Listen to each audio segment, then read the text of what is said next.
cheques descubiertos, o sea, sin tener los fondos suficientes. Esa sería la excepción a la regla. Entonces, el extracto bancario es un resumen de todos los movimientos de entradas y salidas.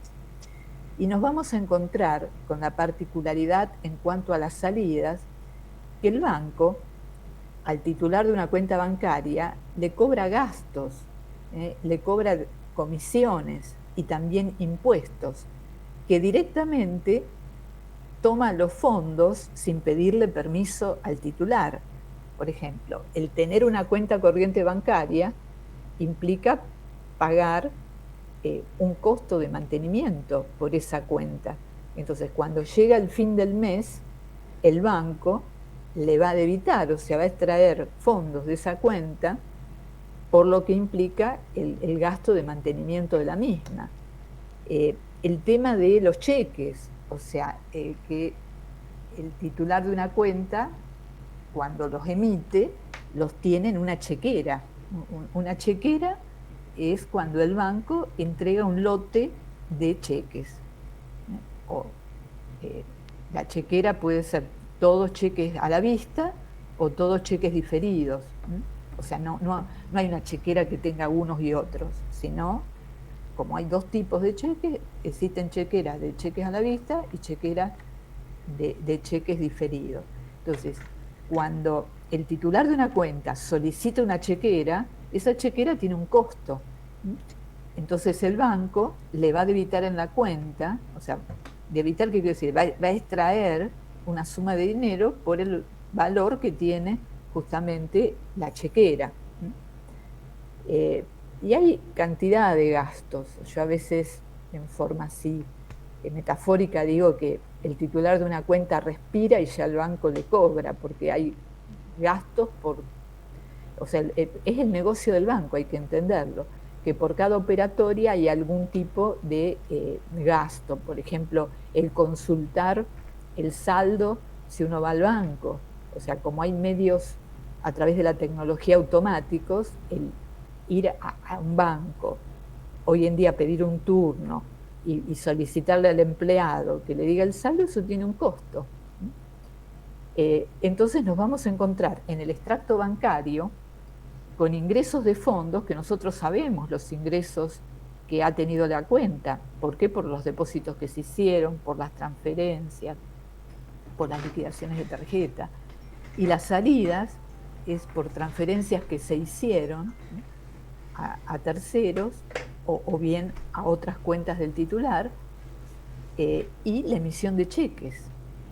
Entonces, el titular lo sabe, o sea, los cheques que ha emitido, y cuando el titular del cheque se presenta a cobrarlo o bien lo deposita, ya ahí el banco saca los fondos que representa el cheque de la cuenta del titular.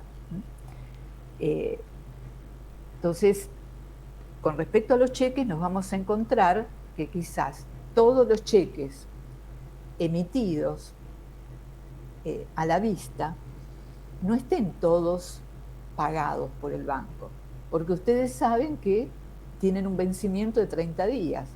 Entonces, si el cheque a la vista se emitió, por ejemplo, el día 15 de un mes, y al fin de mes puede ser que el titular del cheque lo haya cobrado o no, porque tiene 15 días más. La vigencia de un cheque es de 30 días. Entonces, en la contabilidad, si yo he emitido un cheque a la vista, tengo que reconocer la salida del dinero en ese momento, independientemente cuando lo cobre efectivamente el titular del mismo. Por eso es que, a pesar de que un ente lleve perfectamente la contabilidad, es muy difícil que coincida el saldo en pesos que tiene el ente de la cuenta corriente del saldo que tenga el banco en el extracto bancario. ¿Por qué? Porque van a existir cheques que todavía no han sido cobrados, y si no han sido cobrados por el titular, el banco no los va a descontar. Pero el que lo emitió y sabe que, digamos, si es un cheque a la vista, ya está en condiciones el titular de cobrarlo, y va a dar de baja ese importe en la cuenta corriente. Cuando se emiten cheques diferidos, bueno, el titular de la cuenta tendrá en consideración la fecha de pago. Cuando llega la fecha de pago, va a disminuir de la cuenta bancaria el importe del cheque, independientemente que el titular del cheque diferido lo transfiera y ese cheque se pague, o sea, después de la fecha de pago, pero cualquier día de los 30 siguientes al de la fecha de pago estampada en el cheque diferido. ¿Con esto qué quiero decir? Que la contabilidad puede arrojar un saldo de la cuenta bancaria distinto a el saldo que indica el extracto bancario. Entonces, ¿qué es lo que se hace? Y que generalmente cuando ustedes comienzan a trabajar en empresas o en estudios, lo primero que hacen es conciliaciones bancarias. El analizar cada movimiento, si realmente existe un error, si no está contemplado en la contabilidad, o bien son diferencias temporarias, como lo es el que no esté descontado un cheque porque todavía el titular no lo cobró. O sea, no es que el banco haya registrado mal o el ente haya registrado mal. Están con distintos tiempos en cuanto a las registraciones porque son distintos los objetivos que tiene el ente que lo emitió, que debe reconocer la salida de los fondos en función a la fecha de pago que tiene el cheque, a el banco que va a registrar justamente el pago de un cheque en el momento que efectivamente lo paga, sea a través de un depósito o sea a través del cobro efectivo por cajero. Entonces, esto ustedes tienen que tenerlo bien en claro. Y también otra de las cuestiones que hacen a que exista diferencia entre el saldo de la contabilidad y el saldo bancario son los gastos que cobra el banco, porque el titular de la cuenta recién se entera de los gastos cuando lo ve en el extracto bancario. Por eso la importancia del extracto bancario. Hoy no quita a que con el avance de la tecnología y si se cuenta con home banking, por ejemplo, se pueda ir controlando los movimientos de la cuenta y se puedan ir detectando todos aquellos gastos que va debitando el banco. Como también en una cuenta corriente bancaria, el banco va a cobrar el impuesto famoso al cheque, que es el impuesto a los débitos y créditos bancarios. O sea, por cada movimiento, sea de entrada o de salida, automáticamente hay un gasto que es el impuesto al débito y cheque bancario.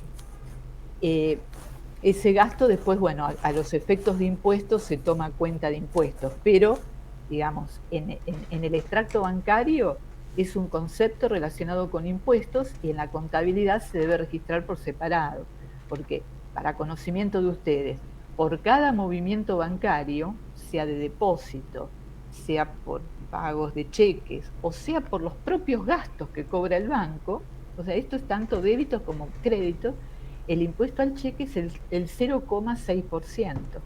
Entonces, fíjense que si los movimientos de una cuenta bancaria son significativos y se va a ir acumulando un importe que es como para evaluarlo, ¿no es cierto? Y tenerlo bien presente en la contabilidad porque después tiene efectos en las liquidaciones de impuestos. Bueno, entonces, Profe, sí. pregunta, ¿el impuesto al cheque afecta también, por ejemplo, cuando nosotros pagamos algo con tarjeta, ya sea débito y crédito, también afecta o no? Sí, o sea, vulgarmente se lo denomina el impuesto del cheque, pero el nombre que tiene el impuesto es al débito y crédito bancario, o sea, por cada débito en la cuenta corriente o por cada crédito en la cuenta corriente, se genera un débito por este impuesto del 0,6%. Profe, yo tengo dos preguntas. Sí, ¿Es lo mismo emitir cheques diferidos que girar en descubierto? no, ¿O son cosas diferentes? son cosas distintas, porque supongamos, si yo en este momento emito un cheque diferido a ser pagado el 1 de diciembre, es como un medio de financiación. O sea, yo hoy estoy pagando a un proveedor, pero el proveedor va a tener derecho al cobro a partir del 1 de diciembre durante 30 días. Eh, y yo, digamos, no tuve ningún costo relacionado con intereses, o sea, costos de financiación. ¿Por qué? Porque utilicé un medio de pago que me permite diferir el pago sin ninguna generación de interés. O sea, quizás el interés está en el valor nominal del cheque, que al proveedor que le pago, le estoy pagando el capital, o sea, el valor de la mercadería que le compré, más un interés. Eso estará en el valor nominal del cheque. Pero el interés surge de un acuerdo comercial. Ahora, eso es una operatoria. Otra operatoria es librar cheques que pueden ser tanto a la vista como diferidos sin tener fondos. Entonces, ¿qué es lo que pasa? Supongamos si yo emitiera un cheque diferido, como les dije recién, a pagar el 1 de diciembre. O sea, yo utilicé esa herramienta financiera justamente para financiarme. Entonces, como que pude haber acordado con el proveedor un interés desde la fecha en que emito el cheque hasta la fecha del efectivo pago. O sea, un interés convenido puede ser que no exista un interés. Bueno, ahora, si yo estoy emitiendo el cheque diferido que debe ser pagado a partir del 1 de diciembre y tengo un acuerdo en descubierto, y cuando, digamos, el tenedor de ese cheque lo quiere cobrar y no tengo fondos en la cuenta corriente, pero si tengo un acuerdo en descubierto por un importe igual o superior al del cheque, el banco me lo va a pagar, aunque yo no tenga fondos, pero el banco no me lo va a hacer en forma gratuita. O sea, no hace filantropía el banco, me va a cobrar una tasa de interés. Y la tasa de interés en temas de pagos así, de cheques, cuando la cuenta tiene acuerdos, porque no tiene fondos, es un crédito especial e implica una tasa de interés más alta que las de mercado. O sea que el costo financiero de utilizar acuerdos descubiertos es mucho mayor al de utilizar cheque diferido. Claro, ahí entendí, gracias. Y otra pregunta era, en el libro, cuando dice lo de extracto bancario, dice, el banco considera válido el extracto si no es objetado por el titular de la cuenta dentro de los 30 días de su emisión. ¿Qué significa eso? Claro, o sea, el banco envía, hoy es vía mail o a través de home banking, que uno puede ver los movimientos. Entonces, cuando concluye el mes, el cliente del banco tiene que controlar ese extracto bancario, si todos los movimientos son los que considera reales, tanto los depósitos como las extracciones, y los gastos que le cobran. Si hubiese algún gasto que el banco le cobra, o bien algún depósito en más o en menos, o una extracción en más o en menos, el titular de la cuenta tiene que hacerle reclamo al banco dentro de los 30 días siguientes al del cierre del extracto bancario, para, digamos, tener derechos en el reclamo, porque si detecta alguna diferencia a los 2 meses, y el banco le va a decir, usted no controló en tiempo y forma el extracto bancario, ya perdió el derecho. Tendría que ir a la justicia a hacer el reclamo. Ah, ok, listo. Muchas gracias. No, de nada. ¿Te puedo hacer una consulta? Sí. Si vos pagas un cheque diferido, a quien se lo pagues tiene el derecho a cobrarlo, ¿no? Entonces, si el pago en cheque diferido es por un servicio que todavía no te va a dar, entonces ambos tienen un derecho y una obligación, ¿no? Exacto. Listo, gracias. Profe, no me quedó claro lo de impuesto al cheque cuando es diferido. O sea, ¿cuándo yo contabilizo ese interés que van a cobrar? O sea, cuando el banco pague el cheque diferido. Cuando el banco pague el cheque diferido, es un movimiento, sería un débito en la cuenta, por lo tanto genera automáticamente el impuesto de débitos y créditos bancarios del 0,6% sobre ese movimiento. en la fecha de pago, no cuando cobra la otra persona, ¿no? No, o sea, la fecha de pago del banco es la fecha de cobro del tenedor del cheque. Ah, sí, sí. Lo entiendo. ¿Alguna otra consulta sobre esto? Profe, perdón, ¿te puedo hacer una consulta sobre otra cosa? Bueno, a ver. El cronograma, ¿ya Ustedes está en el vayan, campus? todavía no está en el campo, por eso yo cuando Perdón. comienzo la clase pregunto si hay alumnos nuevos, porque a mí la facultad me ha informado que hay alumnos nuevos. O sea, ya lo voy a estar cerrando esta semana. Ustedes tienen que ir siguiendo los temas que yo voy dando en clase, no estén pendientes a estudiar a ver cuándo esté cargado el cronograma. Vayan siguiendo los temas de las clases que los voy individualizando bien, clase a clase. Bueno, perdón, profe, gracias. No me tenés que pedir perdón. O sea, el tema es que últimamente siempre, no sé, hay problemas con los alumnos del CBC y los cursos empiezan en esta materia en una forma anormal, en el sentido que se van acoplando pasadas muchas clases. Entonces, a veces yo he tenido que dar clases adicionales porque no puedo atrasar a los alumnos que comenzaron normalmente, esa es la realidad. Bueno, y justamente para definir la fecha del primer parcial. Aparte no piensen que yo se los digo de un día para el otro, o sea, lo tienen con la debida anticipación. Lo único, la recomendación mía es que vayan siguiendo las clases, no se dejen estar. Bueno, ¿alguna otra pregunta con respecto a documentación? Yo tengo una duda con algo con respecto al cheque. Sí. En el libro leí que decía que era una orden de pago pura y simple librada. ¿Qué significa pura y simple librada? Se diferencia de lo que vamos a ver ahora, que es el pagaré. Ok, O sea, librada significa generado.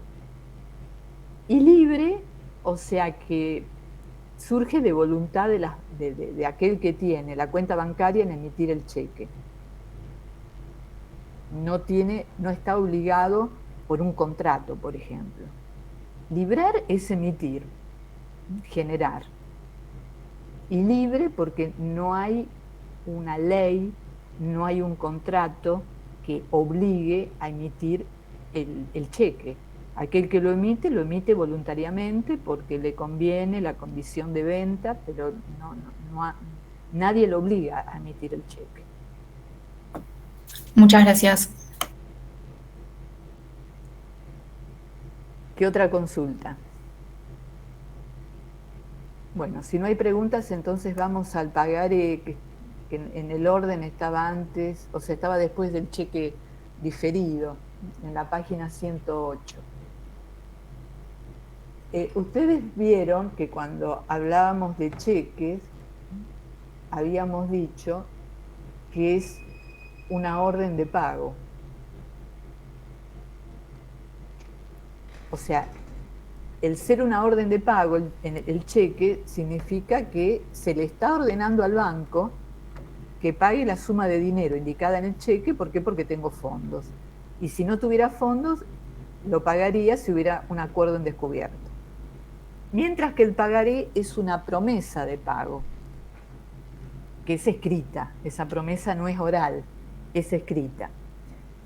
O sea, el documento denominado pagaré, o sea, nosotros lo vamos a utilizar mucho en las registraciones contables, es, digamos, tiene así el diseño parecido al del cheque. Lo que sucede es que el pagaré dice, se indica el lugar y fecha de emisión, ¿no? Y también indica la fecha de vencimiento del pagaré, como en qué lugar va a ser pagado y quién va a ser la persona que tiene derecho a cobrarlo. Por supuesto que ese documento indica el importe a pagar y debe estar firmado por la persona que asume la promesa de pago. Que parecería igual al cheque, pero no es igual al cheque. Tengan en cuenta que el cheque es una orden de pago. Se ordena al banco a pagar. En cambio, el pagaré, quien lo firma, se compromete a pagar determinada suma de dinero a determinada persona en determinada fecha. Esto que parece bastante así, quizás ustedes dirán, tirado a los pelos como un juego terminológico, no lo es. Porque supongamos que el que emitió un cheque llega, o sea, sea un cheque a la vista o un cheque diferido. Si fuera un cheque a la vista, el tenedor va a cobrarlo y el banco dice, no se lo puedo pagar porque no tiene fondos ni tampoco acuerdo en descubierto. Eso sería girar un cheque sin fondos. Lo mismo pasaría con un cheque diferido. O sea, el tenedor del cheque diferido lo va a cobrar a partir de la fecha que corresponde y el banco no se lo paga. ¿Por qué? Porque no hay fondos suficientes. O bien, no tiene acuerdo en descubierto. Entonces, ¿qué hace el que tiene el cheque? Y tendrá que ir a la justicia a reclamar el pago.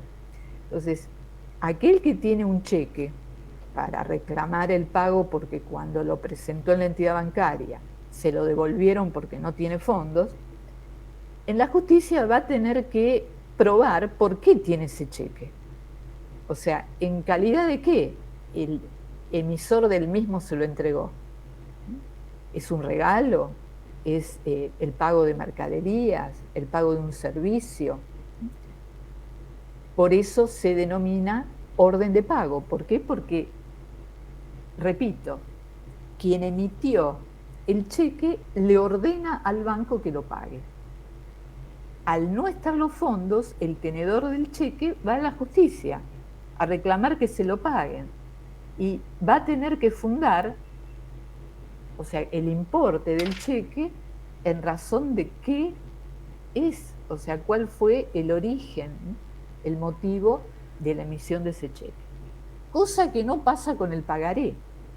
El pagaré, al ser una promesa de pago, si llegado el vencimiento y quien prometió no paga la suma que indica el pagaré, bueno, también el tenedor va a ir a la justicia, pero en la justicia no va a tener que probar qué mercaderías en realidad vendió para tener ese pagaré que no se lo pagaron, sino que es un documento que acredita, se lo denomina título ejecutivo, o sea que directamente se presenta en la justicia y se inicia un proceso judicial que se llama ejecución de título. ¿Por qué? Porque se considera que al ser una promesa de pago es un título crediticio que puede ser reclamado y pagado directamente, sin justificar el origen de su tenencia. Eso es lo que distingue promesa de pago con orden de pago. O sea que no son juegos de palabras, sino que piensen que el cheque tiene la ley que regula el cheque y el pagaré existe una ley que regula el pagaré. ¿Queda claro? ¿Te hago una consulta? Sí, decime. Esto más allá de las grandes organizaciones, o sea, imagínate que yo tengo un emprendimiento. Si yo, un cliente mío o yo como cliente de un proveedor, alguno de los dos tiene una deuda, pero no está documentada, o sea, no hay ningún documento que pruebe esa deuda. Ahí es donde se necesitaría algo que pruebe que la otra persona debe, por ejemplo, 3.000 pesos, ¿no? ¿En qué caso me planteás? ¿Con el Y, por documento? ejemplo, un cliente que vino y me compró algo. Supongamos que es una situación súper informal, no estoy hablando de empresas, sino un emprendimiento personal mío. Y un amigo vino y me compró algo, por ejemplo, por 3.000 pesos. Y no me lo pago, me dijo, te lo pago después. Y yo no tengo nada escrito de eso. Se necesitaría algo escrito de parte de él que demostrase que me debe esos 3.000 pesos, ¿verdad? Algo parecido a lo que sería un pagaré. Mirá, o sea, si lo que, ante esa situación que vos planteás, si es un cheque y querés cobrar el cheque, por más que sea de un amigo y tenés que ir a la justicia, vas a tener que llevar la factura de venta a esa persona para acreditar por qué tenés el cheque. En cambio, si es un pagaré, ahí basta el pagaré para hacer el reclamo de que está impago, porque si esa persona no te pagó el pagaré y vos haces el reclamo judicial, bueno, esa persona no va a invocar, no, yo se lo pagué, porque no tiene manera de demostrar el pago del pagaré. Esa es la realidad. Y solo presentando el pagaré ya es título ejecutivo para iniciar la acción de cobro. O sea que si fuera un cheque, debería existir una factura como respaldo del cheque. Ahora, si estamos ante un pagaré, no. El pagaré de por sí tiene el valor crediticio para ser ejecutado judicialmente. Ahora, si vos decís a este amigo, le hago digamos, como un tipo contrato, donde manifiesta que me debe, si es por un pagaré, no tiene mucho efecto, porque el pagaré solo basta. Y si es por un cheque impago, sería estar justificando una operación al margen de la ley, porque si es por una venta, tenés que tener la factura, sea de mercaderías o sea de servicio. Distinto es si fuera un préstamo, que este amigo te haya prestado una suma de dinero, él a vos o vos a él. Entonces ahí debería existir un contrato de mutuo. Eso es otra cosa. Y es como un préstamo de índole financiera, un mutuo. Pero no es de palabra, tiene que estar escrito. Bueno, muchísimas gracias. No, o sea, ustedes se tienen que mentalizar. Yo entiendo por ahí las preguntas porque en nuestra economía hay mucha informalidad. Cuando todo funciona bien, 10 puntos. Pero cuando hay problemas así de cobranzas o algún otro tipo de cuestión, si no está formalizado en los términos legales, y quizás aquel que tiene derecho y es como que pierde los derechos por no cumplir con las formas. Esa es la realidad. Las formas son muy importantes. Profe, ¿y el pagaré también se pide así como cheque en el banco o cómo se pide el papel legal? No, el pagaré se compra un talonario en la librería, o bien si estamos en una gran organización, lo editará la empresa de que se trate, donde tiene que tener los datos que ustedes tienen acá en la bibliografía, los que están con los puntitos dentro del pagaré. Y esto está regulado por la ley de pagaré, no es que sea algo improvisado, está regulado, evidentemente, porque tiene efectos judiciales. Y el uso del pagaré tipo es lo que haría la diferencia, por ejemplo, hablando así informal, es lo que haría la diferencia entre un fiado así de palabra y algo con una base de tipo una promesa, ¿no? Una promesa de pago, ¿no? El uso del pagaré. Bueno, a ver, Es lo que haría esa diferencia, ¿no? El pagaré es un documento que está reconocido legalmente y hay una ley que lo regula. Claro.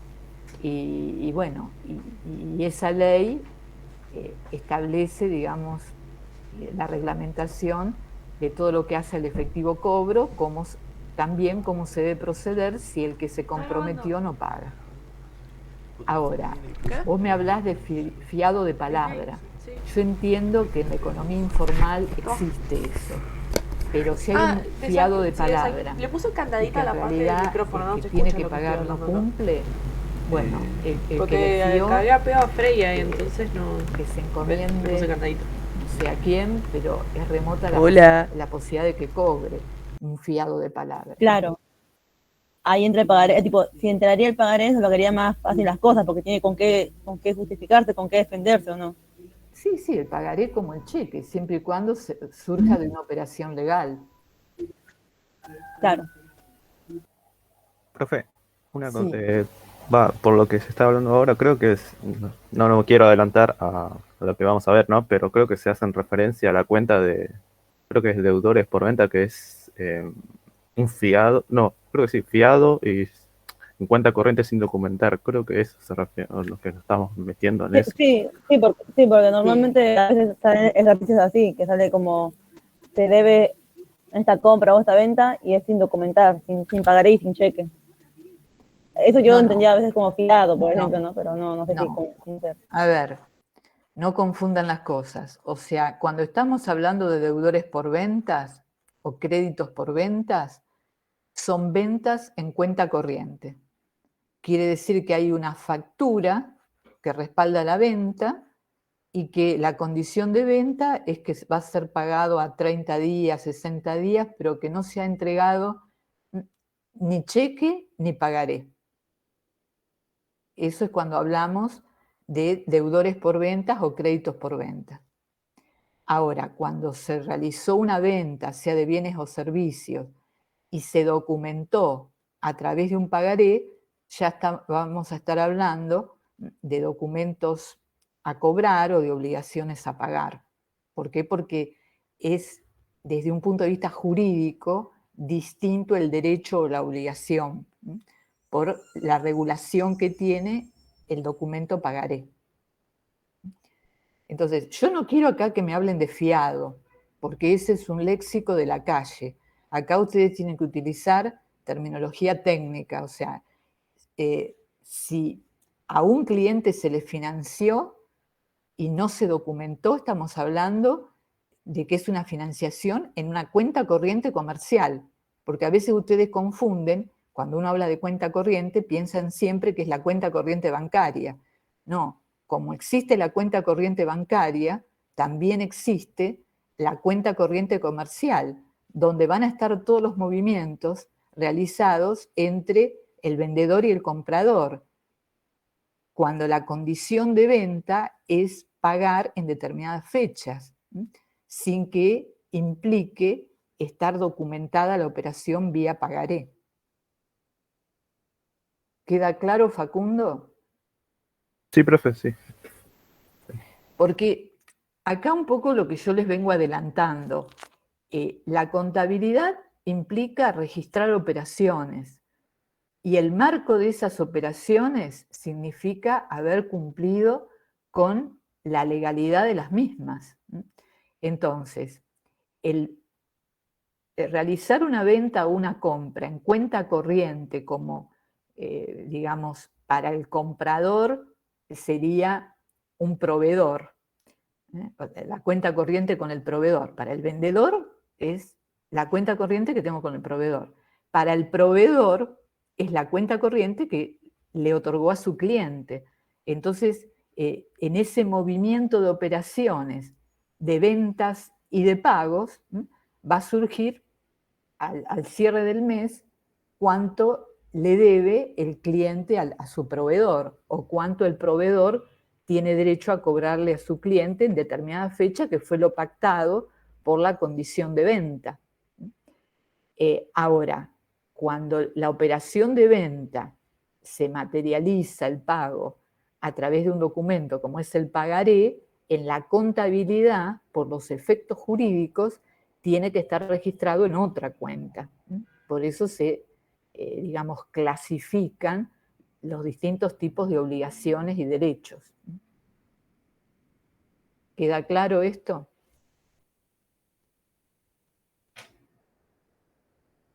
Yo lo que les pido, ustedes, a pesar de que yo no les dije lean, pero ustedes habrán visto que en uno de los primeros capítulos de casos integrales comentados, hay un léxico contable, que sería como un diccionario, un glosario. Tienen que aprender a hablar con esa terminología, no como el señor o la señora de la calle que hablan de fiado, hablan de balance. Esos términos no son el léxico contable. Bueno, con respecto al pagaré, esta promesa de pago se emite en original y duplicado. El original queda en poder de aquella persona que tiene derecho al cobro al momento del vencimiento. Y el duplicado queda en poder de aquel que emitió el pagaré. por eso ustedes tienen librador. Librador es aquel que lo generó, o sea, igual que cuando me preguntaron por el cheque. El librar significa generar, emitir el documento. Entonces, siempre el original queda en poder del beneficiario, aquel que al momento del vencimiento lo va a exigir el cobro.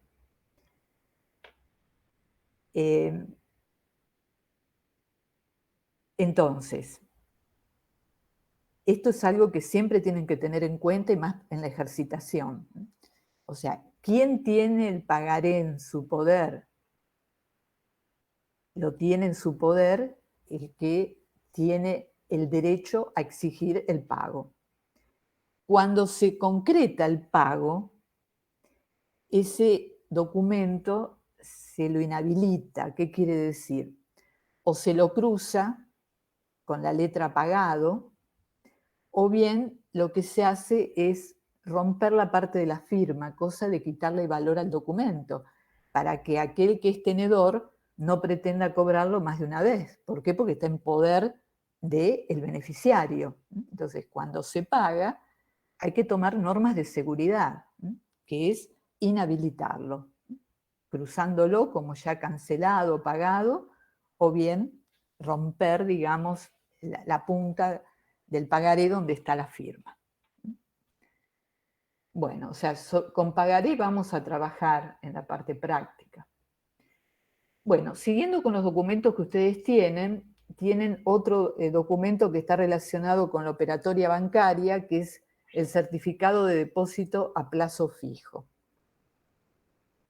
Antes de ello quisiera comentar algo, o sea, quizás ustedes mismos en un banco pueden tener una caja de ahorro, que quizás si trabajan la tienen porque le acreditan el sueldo, o bien porque sus padres le abrieron una caja de ahorro para sus gastos. Bueno, la caja de ahorro es un producto que está entre la cuenta corriente y lo que es un plazo fijo. ¿Por qué? Porque en realidad deben ingresar fondos para tener una caja de ahorro, y las extracciones de la caja de ahorro puede ser extrayendo fondos de un cajero, haciendo transferencias a otra cuenta que puede ser de ahorro o puede ser cuenta corriente. La particularidad y diferencia que tiene con la cuenta corriente es que acá no se pueden emitir cheques, ni se pueden cobrar cheques en una caja de ahorro. Y los saldos que se mantengan en la caja de ahorro generan un interés, mínimo, pero un interés. Lo que pasa es que el tenedor de una caja de ahorro no está condicionado a mantener los fondos durante un lapso de tiempo. O sea, hay fondos, son de libre disponibilidad, pero esos saldos que están en la cuenta van generando una renta que sería un interés. O sea, una caja de ahorro generalmente es un producto bancario más para la persona humana que no para una persona jurídica, esa es la realidad. Bueno, y en la otra punta tenemos los plazos fijos. Los plazos fijos, siempre cuando existen, se respaldan con un certificado denominado de plazo fijo. El certificado de plazo fijo lo emite el banco, que es la prueba de que una persona, sea humana o jurídica, depositó una suma de dinero por un plazo determinado y que durante ese plazo va a generar una renta que es el interés. O sea que el certificado de plazo fijo va a tener la fecha de emisión, va a tener el nombre de o los titulares, cuánto es la cantidad de pesos depositado, cuál es el plazo que tiene ese depósito que se está haciendo, que puede ser de 7 días, de 15 días, de un mes, de 60 días. Depende mucho esto de la economía y de las tasas de interés, que a veces conviene que sean plazos más cortos porque la tasa de interés es cambiante. Otras veces se hace por plazos más extensos porque si se hizo con una tasa alta y después existe la probabilidad que las tasas bajen, entonces, o sea que cambia el plazo de ese tipo de depósito. También en ese documento se indica cuál es la tasa de interés que se aplica y cuánto va a ser el interés en pesos que genera ese depósito y la fecha de vencimiento del mismo. Entonces, durante el plazo que se indique en ese certificado de plazo fijo, el dinero depositado queda inmovilizado hasta el vencimiento, no hay vuelta. Si usted dice, necesito el dinero para un fin totalmente justificable, no lo pueden retirar. ¿Por qué? Porque el certificado de plazo fijo es un documento que avala ese tipo de operación y esa operación también está regulada por leyes, no es que se pueda hacer lo que se quiere. Entonces, lo tienen que tener presente y lo vamos a ver en ejercitación. Cuando un ente, por ejemplo, deposita una suma de dinero a través de un certificado de plazo fijo, porque el certificado de plazo fijo, en definitiva, tiene como valor final el capital más los intereses. Entonces, ¿cómo voy a registrar el día en que firmo ese certificado de plazo fijo los intereses ganados si todavía no transcurrió el tiempo? ¿Por qué? Porque los intereses se gestan a medida que van transcurriendo, les diría, los segundos, los minutos, las horas, los días. O sea, que eso lo vamos a ver. Entonces, este documento ustedes lo tienen que tener bien en claro. ¿Alguna pregunta? ¿Algo que no se haya entendido? Mauricio, ¿querés hacer alguna pregunta? Que veo que prendiste el micrófono. Pero no se escucha nada. ¿Ahí se escucha? Ahora sí. Perfecto. Quería consultar si en estos plazos establecidos tenía algún mínimo o máximo de días. No, o sea, depende de los momentos de la situación económica y de las tasas de interés. A veces hay plazos que son de días menor a la semana. Y también depende de las entidades bancarias. Ahora, un plazo fijo jamás, o sea, va a superar el año. Es muy coyuntural. Esto depende mucho de las tasas de interés de mercado. Bien, gracias. No, de nada. ¿Alguna otra pregunta sobre esto? Yo, profe, Sí. por ejemplo, la cuenta DNI del Banco Provincia sería una caja de ahorro, ¿no? ¿La cuenta de qué cosa? No sé si la conoce, la cuenta DNI del Banco Provincia, viste que hay una aplicación. Sí. Bueno, sí, es una caja de ahorro porque es una cuenta básica, que no tiene costos inclusive. Sí. Claro. Sí. Gracias. Hay varios tipos de cajas de ahorro. Está la caja de ahorro tradicional y después están todos estos productos nuevos, o sea, que han surgido de la coyuntura, como también, por ejemplo, las cuentas sueldos. Las cuentas sueldos siempre son cajas de ahorro, no son cuentas corrientes. Que una caja de ahorro tiene menos gastos que una cuenta corriente. Yo a veces parezco exagerada, pero en serio, en una cuenta corriente ustedes respiran y esto es un gasto en la cuenta, porque cada movimiento tiene a veces más de un gasto. Bueno, si no hay preguntas, pasamos a la escritura traslativa de dominio. Esto se da para las operaciones de compra-venta de inmuebles. Recuerdan que yo lo que les había comentado, la importancia de distinguir los bienes muebles, e inclusive dentro de los muebles, los registrables y no registrables con los inmuebles, porque en contabilidad depende el registrar una operación de compra-venta según cómo se perfeccionó, y la exigencia legal no es la misma, la de un inmueble, que la de un bien mueble. Entonces, para que tenga efectos legales y que implique tener la propiedad de un inmueble, se tiene que materializar toda la operación a través de una escritura traslativa de dominio. generalmente en toda operación inmobiliaria siempre se comienza con un boleto de compraventa. El boleto de compraventa en la contabilidad sirve para registrarse un pago a cuenta, un anticipo de una operación inmobiliaria por la salida de dinero, pero de ninguna manera implica reconocer la propiedad del bien inmueble. Para reconocer la propiedad del bien inmueble, que es uno de los requisitos para reconocer un activo, por eso la importancia que ustedes ya a esta altura tengan bien en claro los 4 requisitos que deben cumplir todos los bienes para ser un activo, debe acreditarse el dominio, y el dominio de un inmueble es a través de la escritura. Bueno, y la escritura de dominio de un inmueble, para que tenga plenamente efecto legal de dominio, tiene que estar inscripta en el registro de la propiedad inmueble. Lo mismo sucede con los rodados, porque los rodados, como ya habíamos visto, es un bien mueble registrable. Entonces, en todo lo que es la burocracia de la titularidad en cuanto a la propiedad de un rodado, existe un formulario 08 que es popularmente conocido, que acredita la propiedad, pero para que quede plena la propiedad desde lo jurídico, debe registrarse en el registro de la propiedad automotor. Entonces, es toda la documentación de respaldo que se tiene que tener en cuenta al momento de registrar como activo la compra de un rodado.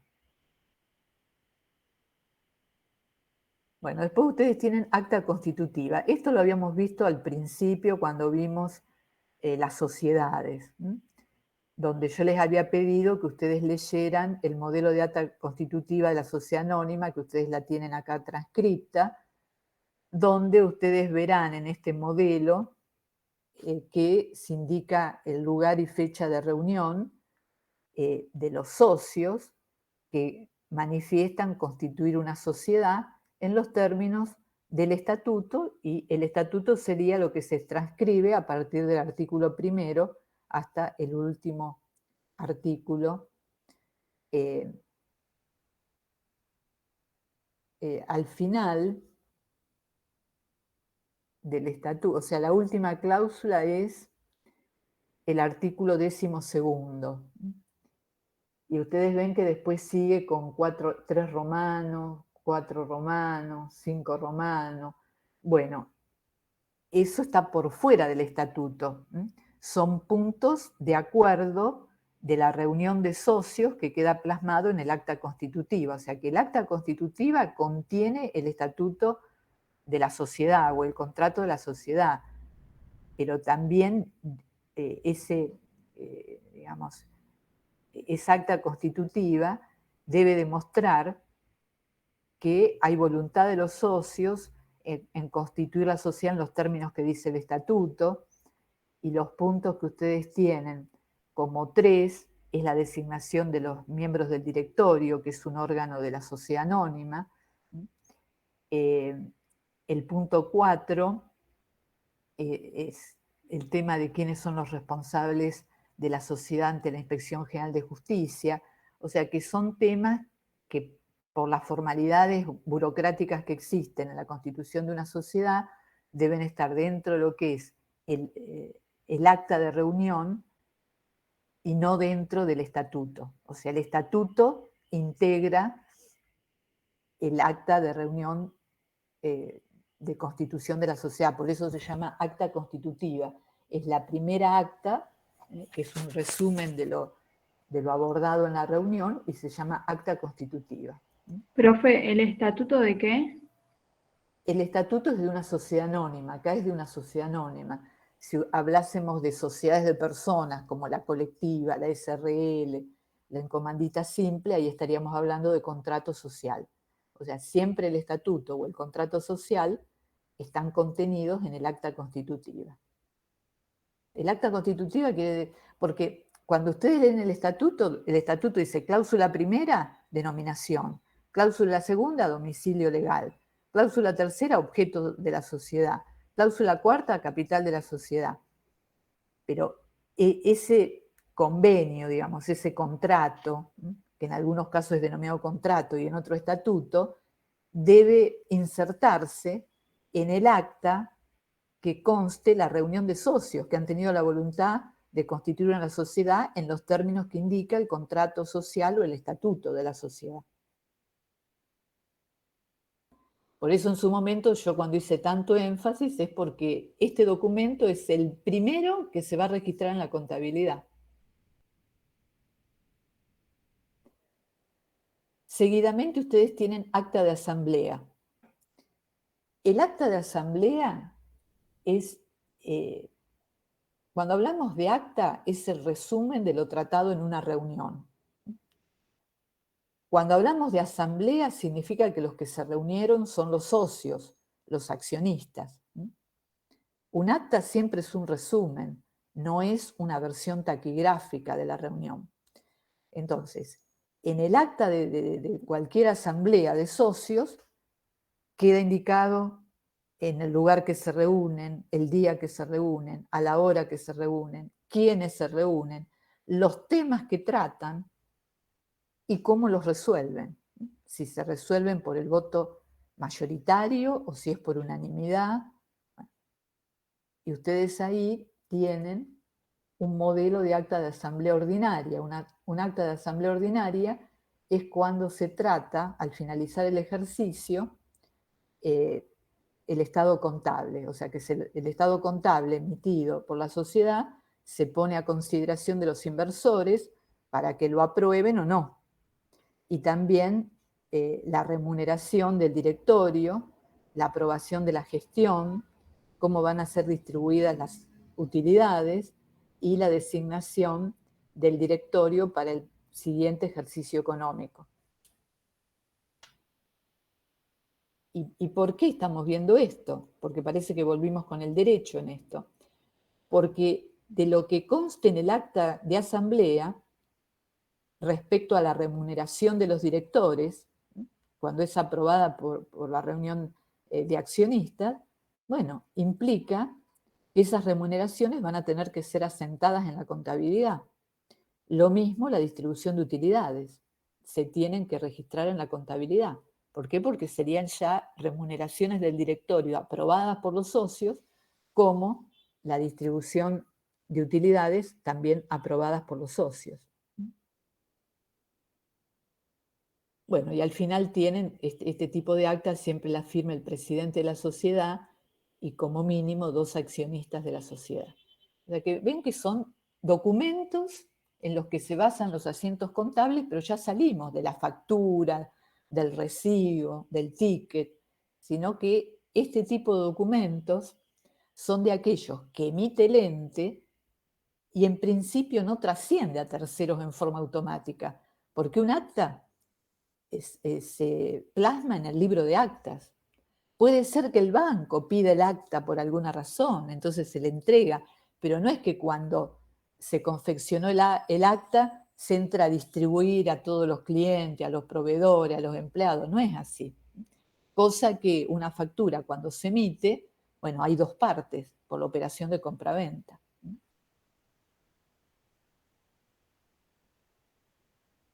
Bueno, y después tienen las minutas contables. Las minutas contables, también llamadas memorándum contable. Son comprobantes emitidos por el ente de uso interno, o sea, para la contabilidad. Generalmente en estas minutas hay un responsable en su emisión, por lo tanto tiene que estar firmadas por aquel que la emite dentro de la organización. Y como todo documento debe tener el lugar y fecha de emisión, y generalmente implica cálculos que avalen lo que se registra. Por ejemplo, si hay que determinar cuál es el valor monetario de la desvalorización que tiene un bien de uso, justamente por su utilización, Bueno, habrá parámetros como cuál es la vida útil, que puede estar expresada en años, si es un rodado puede estar expresado en kilómetros, si es una máquina puede estar expresado en unidades de fabricación. Bueno, entonces, el calcular en base al uso la desvalorización de un bien de uso implica un cálculo. Y no es que se hace a ojo, de memoria, lo hago en un Excel y vuelco el total que me dio el cálculo. No, tiene que quedar debidamente documentado. O sea, por el responsable de ese tipo de operatoria. Entonces, vamos a ver en la ejercitación que hay muchos ejemplos de utilización de minutas contables o memorándum contable. Bueno, y este es el último documento como comprobante de respaldo que tienen en este material.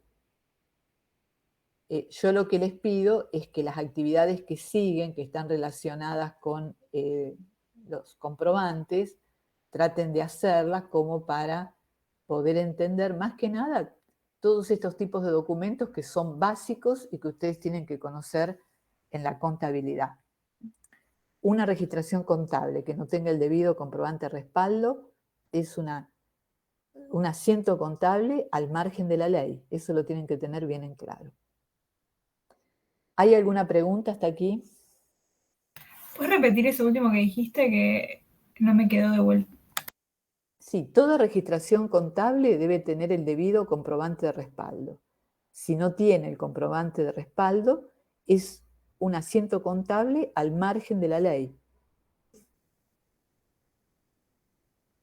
Y que llevaría a conclusiones erróneas en los saldos de la contabilidad.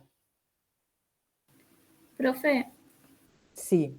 entonces los que generan variación patrimonial serían las facturas, los tickets, nota de débito, nota de crédito, orden de pago y pagaré, o me falta alguna. Todos los que vimos. Algunos van a ser variaciones patrimoniales permutativas y otros van a ser modificativas. Ok, pero todos generan alguna variación. Sí. Ok. Después, bueno, van a tener que saber determinar bien qué tipo de variación patrimonial. Bueno, si no hay preguntas sobre documentación. Profe, a mí no me quedó muy claro lo de minutas. Minuta contable es un documento generado internamente en la organización para respaldar una operación contable. Un ejemplo típico es el calcular la depreciación de los bienes de uso. ¿Por qué? Porque los bienes de uso cuando ingresan al patrimonio, en realidad ingresan por un valor, pero después el uso hace que se vayan desvalorizando. Y al desvalorizarse va perdiendo valor monetario ese tipo de bien. Por lo tanto, ¿cómo calculo la desvalorización? Tiene que haber un criterio. Y como recién les dije, el criterio, si es un rodado, puede ser en base a los kilómetros que recorre. También puede ser por los años que se estimen de vida útil. Una máquina puede ser en base a la cantidad de unidades que produce, que eso implica el desgaste por fabricación. Entonces, se estima, pero esa estimación tiene que estar escrita. O sea, acá, todo lo que es oral, verbal, en la contabilidad no sirve. Todo tiene que quedar por escrito, todas las constancias por escrito. Por eso estamos dando tanto énfasis al tema de la documentación de respaldo, porque un asiento contable sin documentación de respaldo no existe en la contabilidad. No puede ser reconocido contablemente. ¿Se va entendiendo? Sí, profe, gracias. Vamos a ver que hay muchos otros ejemplos, pero por ahora doy ese nada más para no complicarles porque tienen que conocer otras cuestiones. ¿Puedo hacer una pregunta? Sí, te escucho. Es con respecto al monotributo. No me quedó claro ayer si cualquier contribuyente puede optar por ser monotributista o tiene que cumplir con ciertas condiciones. Debe reunir ciertas condiciones. Ok. O sea, el estar en el régimen de monotributo es una opción, siempre y cuando cumpla con determinados requisitos.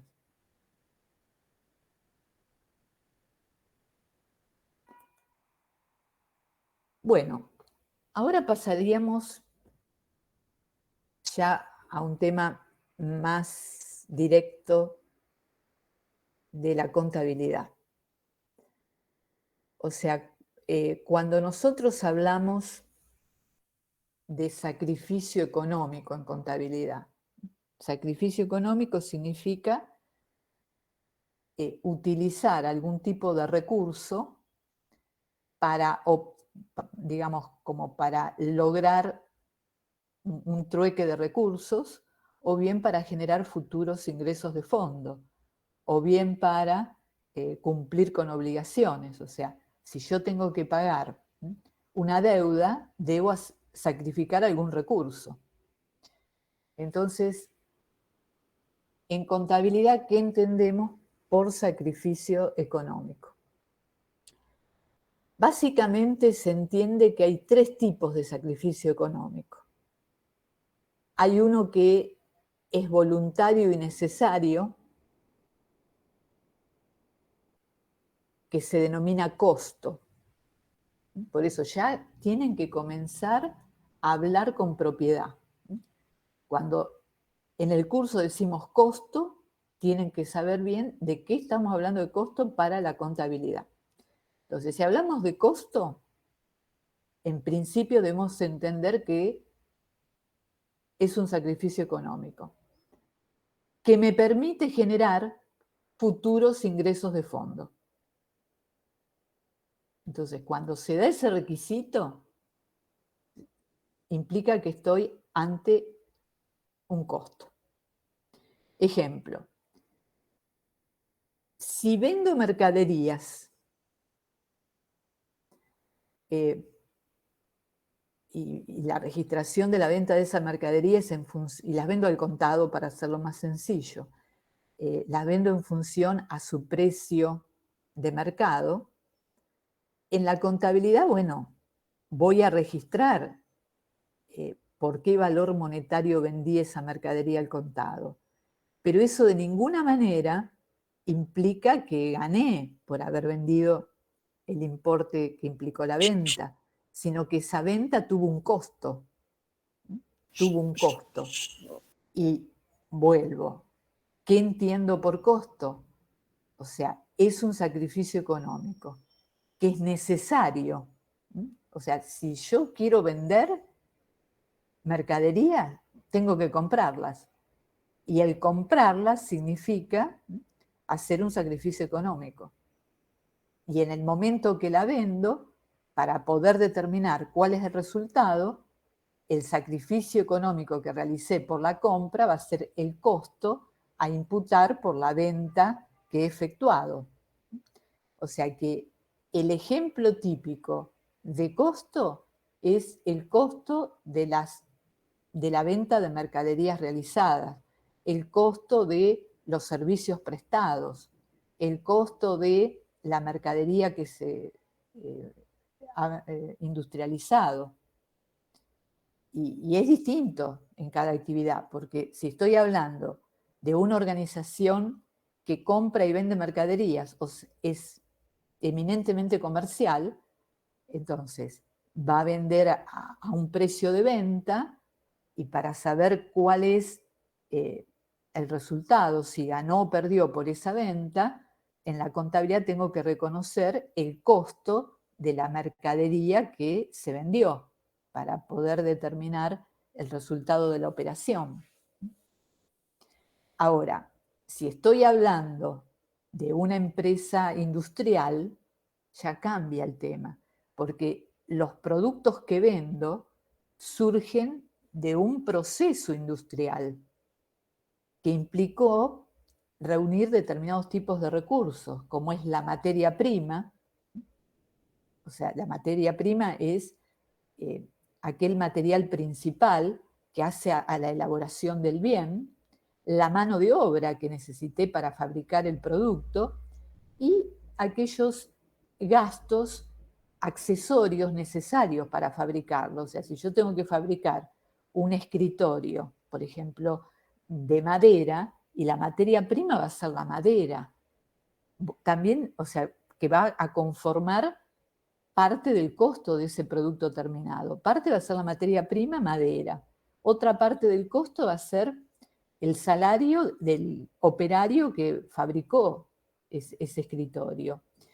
Y costos indirectos para fabricarlo, y pueden ser clavos, tornillos, pintura, goma, todo aquello necesario para poder concluir la producción del bien de que se trate. Entonces, tengo una consulta. Sí. ¿Dentro del costo también puede estar, por ejemplo, el alquiler de un local o eso de tipo el No. lugar en donde estás, o eso no forma parte? No, el tema alquileres solamente integraría el costo del alquiler de la fábrica. Ahora, si estamos hablando de el alquiler de la oficina, de administración, del salón de ventas, ahí estaríamos hablando de gasto, que el gasto también es voluntario y necesario, pero corresponde a la operatoria normal del ente, ¿m? Y está relacionado, sí, con el futuro ingresos de fondo. No hace a aquel elemento básico y necesario que implique el ingreso, sino que son todos aquellos conceptos que ayudan a lograr el objeto del ente de que se trate. Entonces, si yo tengo alquiler, supongamos en una fábrica, se alquila todo un predio, donde está la fábrica, está la administración y está el salón de venta. Entonces, voy a tener que saber la cantidad de metros cuadrados que tiene ese inmueble y decir, bueno, ¿cuántos metros cuadrados son los que se utilizan para la fábrica? ¿Cuántos metros cuadrados son los que se utilizan para el salón de venta y cuántos para la administración? O sea, que hago un prorrateo, o sea, que parte del alquiler va a ir al costo de los bienes que se producen por la parte de la fábrica, pero va a haber una parte del alquiler que va a ser gasto de administración y otro gasto de alquiler que va a ser gastos de comercialización.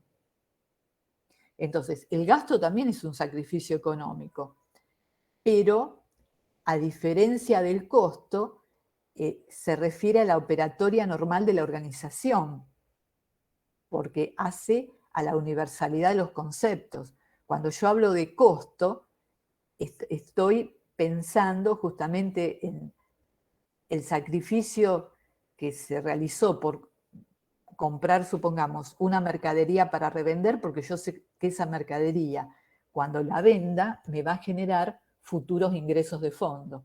En cambio, cuando hablo de gasto, es aquel que es necesario para la operatoria normal de la organización, que pueden ser gastos de comercialización o gastos de administración. Nunca en costo y en gastos vamos a mezclar conceptos de carácter comercial o industrial con financieros. Todo aquello que fuese un gasto financiero se lo separa de los conceptos comerciales, o sea, de la operatoria normal del ente. O sea, porque el tema es cómo se realizan las registraciones contables para obtener saldos y que esos saldos me permitan analizar la operatoria del ente. Entonces, por ello, en contabilidad hay determinadas pautas. O sea, la primer pauta es decir, bueno, yo quiero saber cuánto gano o cuánto pierdo teniendo en cuenta el precio de los bienes que vendo, comparándolo con lo que me costaron esos bienes puntualmente, sin considerar otro tipo de gastos.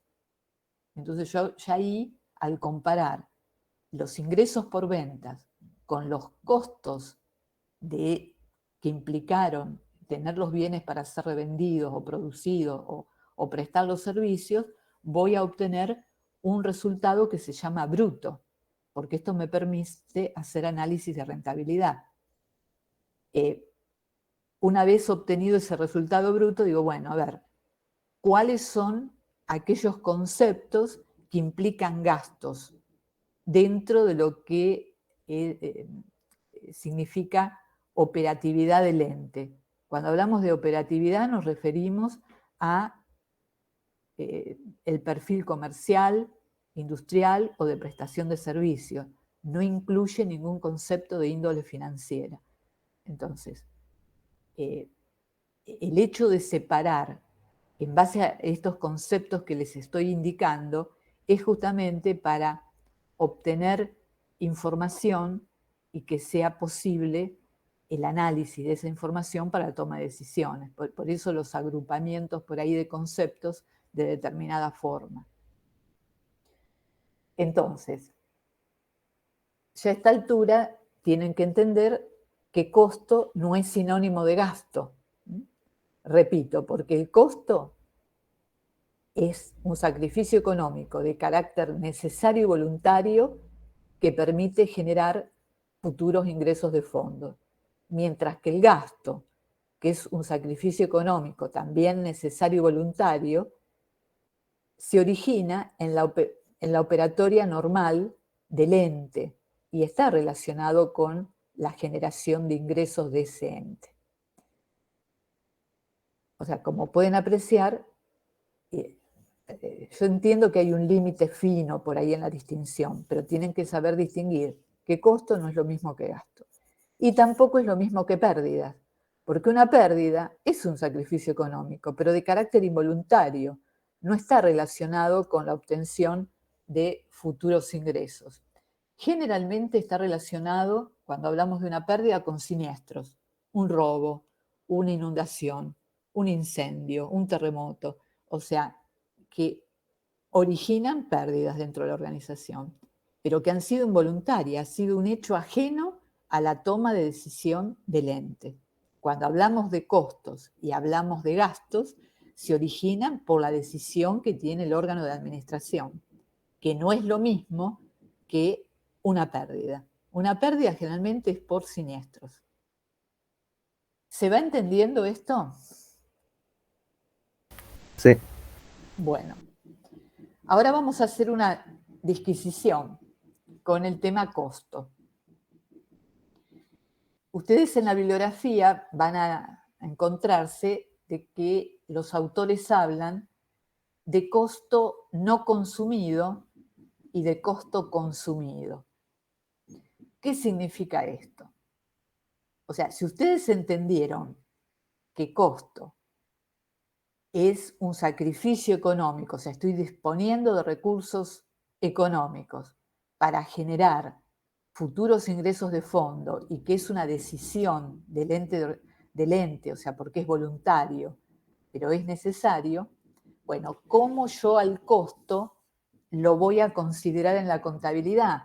Si, digamos, tanto los autores como la legislación dicen que existe costo consumido y costo no consumido. Entonces, yo acá les voy a indicar un ejemplo como para que se entienda.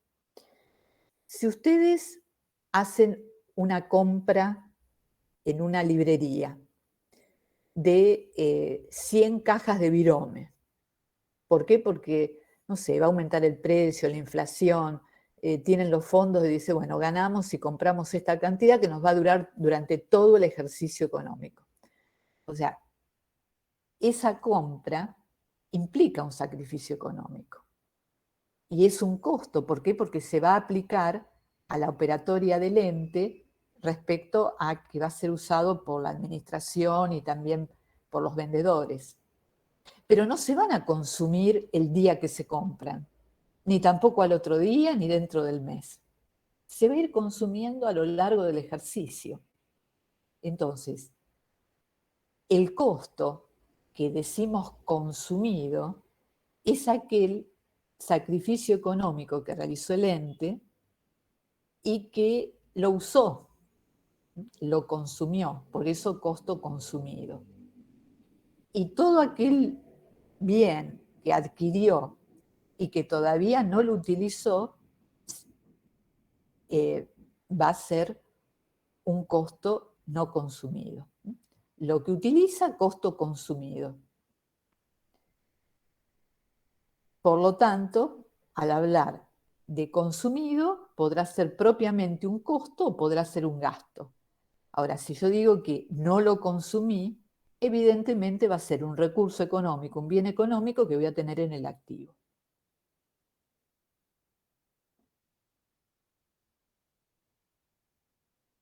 Bueno, esto es lo que ustedes tienen que entender para ir paso a paso. Yo lo que sugiero, un segundito como para cerrar este tema. Yo lo que sugiero es que vean la actividad 12, que tienen un resumen de lo que yo dije, y tienen una actividad donde tienen que clasificar bienes y derechos en costos no consumidos o costos consumidos y pérdida.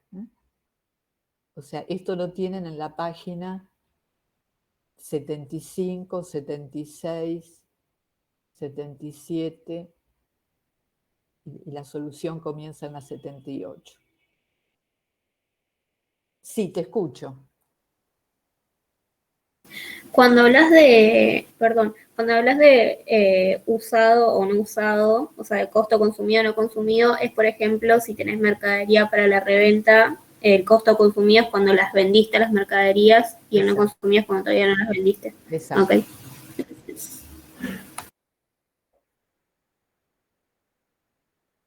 Bueno, y ahora si ustedes están con el material de casos integrales comentados, la actividad 13 que está en la página 79 del escaneado, ustedes acá tienen una clasificación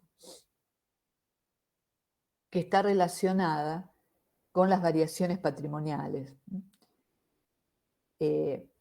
O sea, la cuestión del reconocimiento de los resultados. Y acá lo que yo quiero aclararles es que actualmente en contabilidad se trabaja con el criterio de lo devengado, no con el criterio de lo percibido. Por lo tanto, si ustedes tuviesen que registrar resultados positivos, no lo van a registrar en el momento en que cobran, sino lo van a registrar en el ejercicio que se debe considerar como ganado. Y esto es teniendo en cuenta el marco jurídico. Entonces, cuando hablamos del criterio percibido y del criterio devengado, estamos hablando de bases de imputación de resultados. O sea, cómo se imputan, digo imputación porque es un término contable y corresponde que lo diga porque ustedes lo van a leer en la bibliografía. O sea, bases de imputación de resultados, que implica reconocimiento de resultados en contabilidad. Entonces, por un lado, ustedes tienen el criterio de lo percibido. O sea, el criterio de lo percibido implica movimiento de efectivo y se van a considerar los resultados solo si se han cobrado o pagado. Mientras que el criterio de lo devengado se consideran los que competen al ejercicio sin entrar a considerar si se han pagado o cobrado. O sea que el criterio de lo percibido es eminentemente financiero. El devengado es económico. Es un criterio económico de imputación de resultados. Entonces, si ustedes leyeran bibliografía antigua, se van a encontrar que antes en contabilidad se imputaban los resultados por el criterio de lo percibido. Hoy se hace a través del criterio de lo devengado, que es un criterio que yo entiendo que generalmente les cuesta bastante entenderlos. Yo ahora lo que les voy a ir indicando en forma, o sea, explicando lento y si no se entiende me preguntan, porque les voy a indicar las pautas de devengado para reconocer los ingresos. O sea, si estamos bajo un criterio económico, no financiero, ¿cuándo debo reconocer los ingresos? Entonces, ¿qué es un ingreso? Y ustedes en el esquema que tienen en la actividad 13, página 79, pueden apreciar que los resultados positivos se clasifican en ingresos o en ganancias. Y cuando les indica ingresos, dice, son aumentos patrimoniales no relacionados con aporte de los socios y originados por la actividad principal del ente. Por eso, reitero, tienen que aprender a utilizar la terminología con propiedad. Hace un ratito una compañera preguntaba por los ingresos de venta y sus costos. O sea, ¿qué entiendo por ingresos?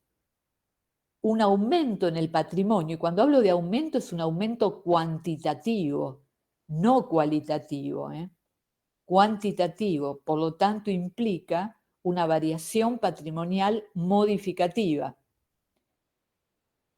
Por lo tanto, si se produjo un aumento patrimonial que no fue ocasionado por aportes de los socios, y sí fue originado por la actividad principal del ente, como es la comercialización, la venta, si estamos hablando de una empresa comercial, estamos hablando propiamente de un ingreso. Entonces, es importante el entender qué queremos decir con ingresos cuando hablamos de ingresos.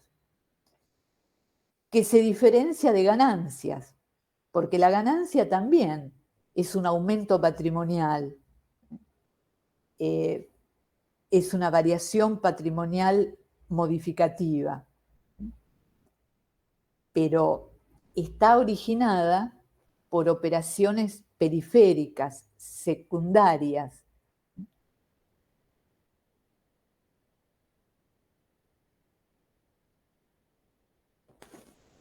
Esto, digamos, lo tienen que tener en claro, o sea que tanto los ingresos como las ganancias, que son aumentos patrimoniales, variaciones patrimoniales modificativas, ni los ingresos ni las ganancias se originan por aportes de los socios.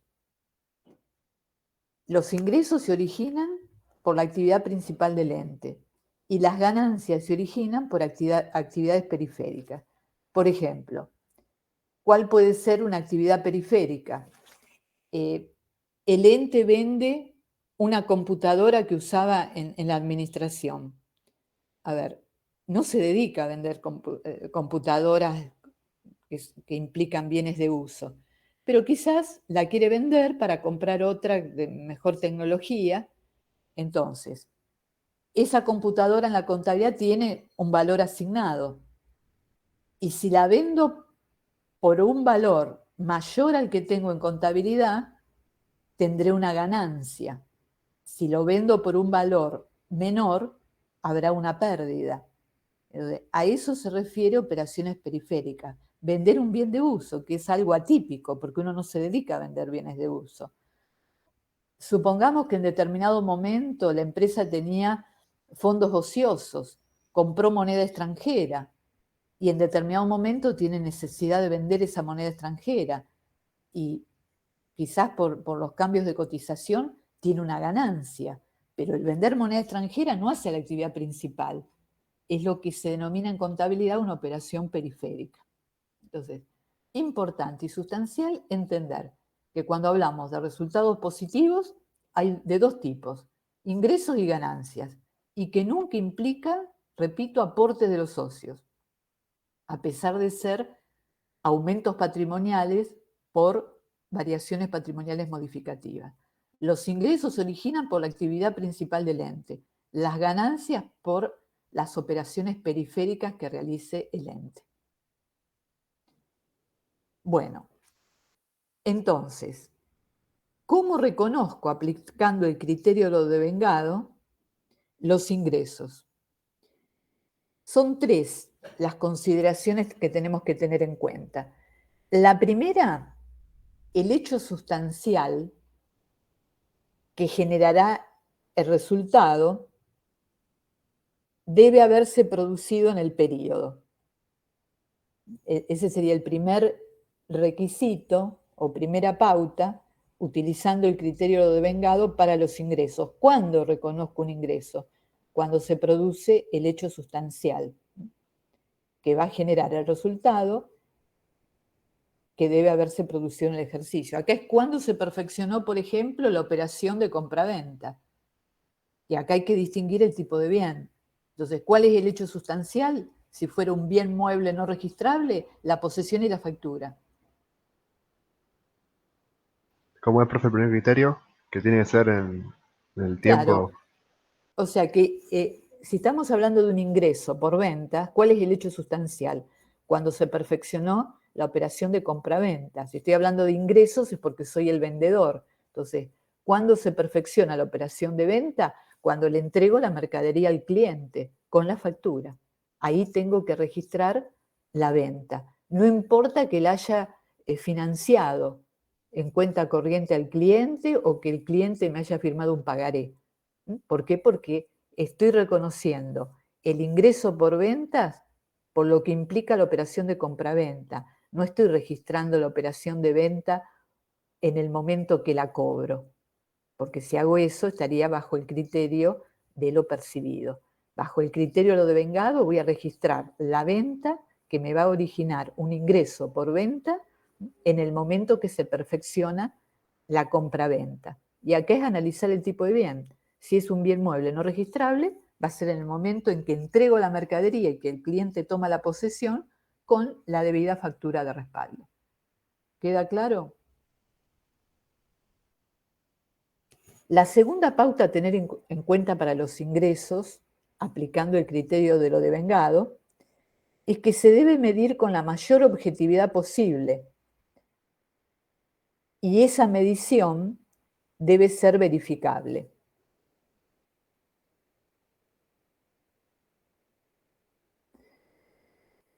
¿Puedes Si repetir? Bueno, quizás no te lo digo con las mismas palabras, o sea, la segunda pauta, aplicando el criterio de lo devengado para los ingresos, implica medir al ingreso con la mayor objetividad posible y que esa medición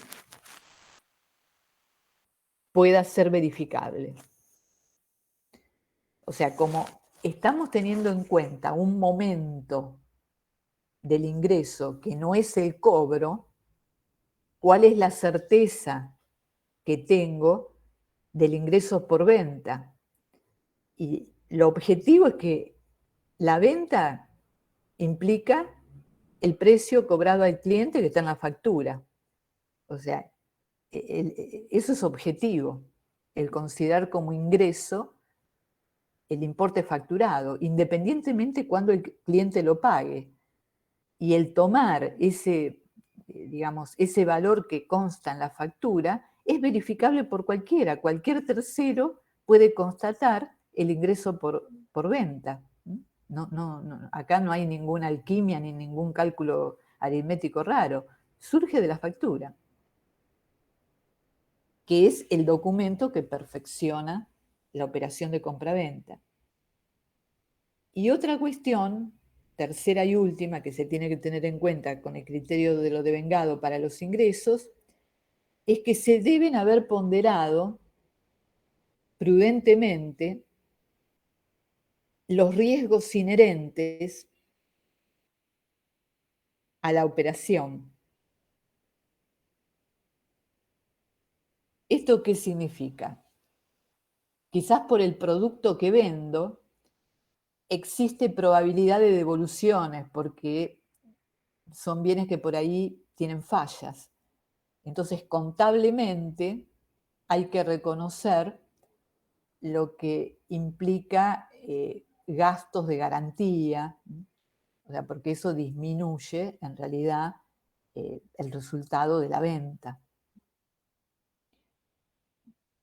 Entonces, las pautas para reconocer los ingresos, considerando el criterio de lo devengado, es el hecho sustancial, la objetividad de los valores a considerar y la ponderación de riesgos inherentes a la operación. Es lo que tienen que tener en cuenta como bases para registrar ingresos de acuerdo al criterio de lo devengado. Y cómo, digamos, considero al criterio devengado para los gastos. ¿Qué pautas voy a tener para reconocer gastos? Bueno, ustedes acá en este esquema de la página 80 tienen a los resultados negativos clasificados, por un lado, costo y gastos, y por otro lado, pérdidas. Y el análisis, haciéndolo desde las variaciones patrimoniales, implica que los costos y gastos son disminuciones patrimoniales. Ello implica variaciones patrimoniales modificativas, son de carácter cuantitativo, vinculadas con los ingresos del ente. ¿Ven cómo esto está relacionado con el esquema anterior que vimos hace unos minutos atrás? ¿Dijiste variaciones patrimoniales modificativas? Modificativas, sí, o Bien. cuantitativas. O sea que cuando hablamos de costos y gastos significa que producen disminuciones patrimoniales, o sea, variaciones patrimoniales modificativas o bien cuantitativas, vinculadas con los ingresos del ente. ¿Esto qué quiere decir? Que no son disminuciones patrimoniales porque los socios hayan retirado parte del capital aportado. No, no. Están relacionados con los ingresos genuinos del ente. Ahora, cuando hablamos de pérdidas, tenemos que entender que también son variaciones patrimoniales modificativas, pero que se originan por operaciones periféricas y que no están relacionadas con retiros de los socios o propietarios. Entonces, costos y gastos como pérdidas implican disminuciones patrimoniales. Ambos originan variaciones patrimoniales modificativas.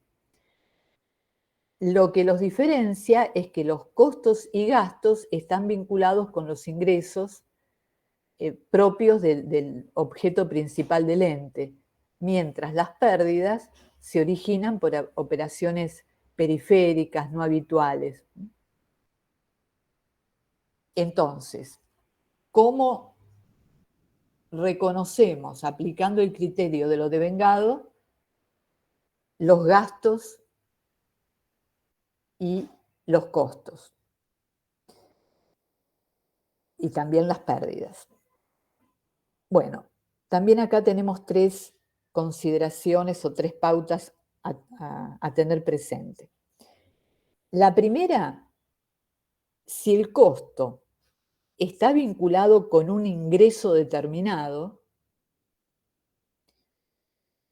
se lo debe reconocer en el mismo periodo que se produce el ingreso,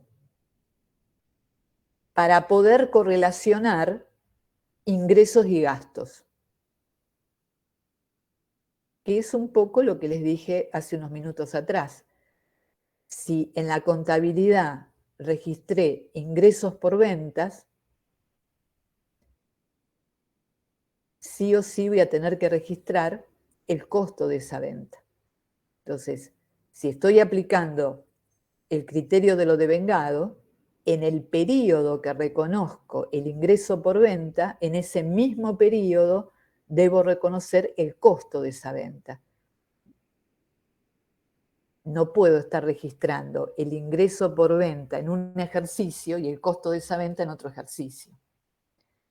La registración es inmediata. O sea, vendí, inmediatamente debo registrar el costo de esa venta. O sea que en este caso, la pauta es justamente reconocer el costo vinculado a un ingreso en el periodo en que estoy reconociendo el ingreso. La segunda pauta de los gastos, si el gasto no se vincula a un ingreso específico, pero se lo puede relacionar con un periodo, deberá imputarse a dicho periodo. Bueno, y acá tenemos Como cantidad de dijo, ejemplos. no entendí lo último. ¿Se vincula a un ingreso específico? Pero,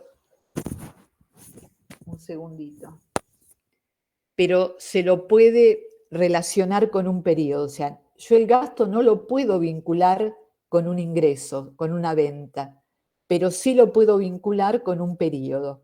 Entonces deberá reconocerse en dicho periodo. Y acá tenemos cantidad de ejemplos. Los sueldos. Y bueno, ese gasto lo tengo que reconocer en función al tiempo trabajado por el empleado de acuerdo a cómo se liquida. Si es un empleado que se liquida por mes, y bueno, finalizado el mes de trabajo, debo reconocer el gasto de sueldos. Si le liquido por día, deberé reconocer por el día que le liquido, en el día que le liquido. Si liquido por quincena, cuando concluye la quincena. O sea que ustedes ven que es un concepto que está relacionado con el periodo trabajado. Tema de intereses. El interés se genera en función al tiempo. Entonces, si financio a clientes y a los clientes le cargo un interés por la financiación, y ese interés lo voy a ir reconociendo,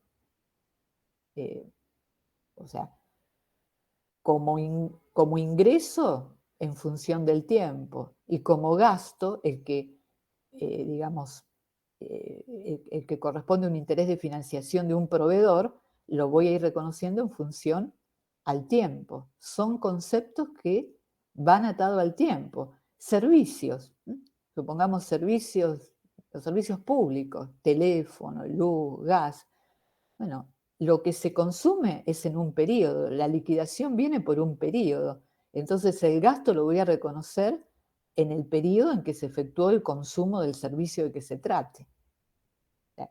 Esto se tiene en cuenta así, ¿por qué? Porque estamos aplicando el criterio de devengado. No voy a reconocer el gasto cuando pago la luz, sino la voy a reconocer en el periodo en que consumí luz.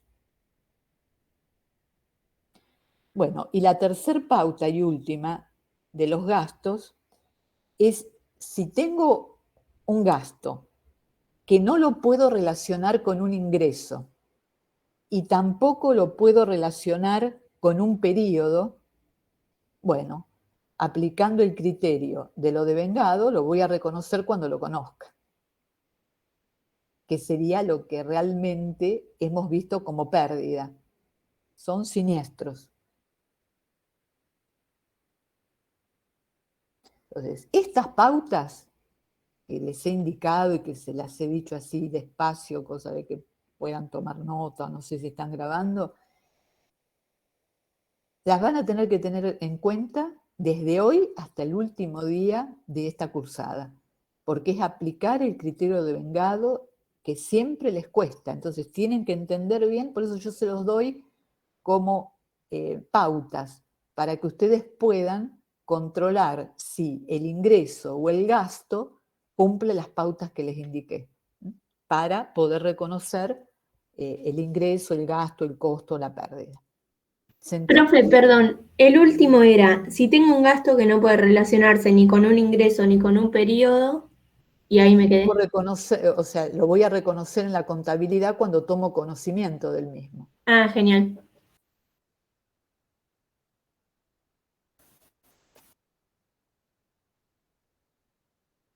¿Se entiende?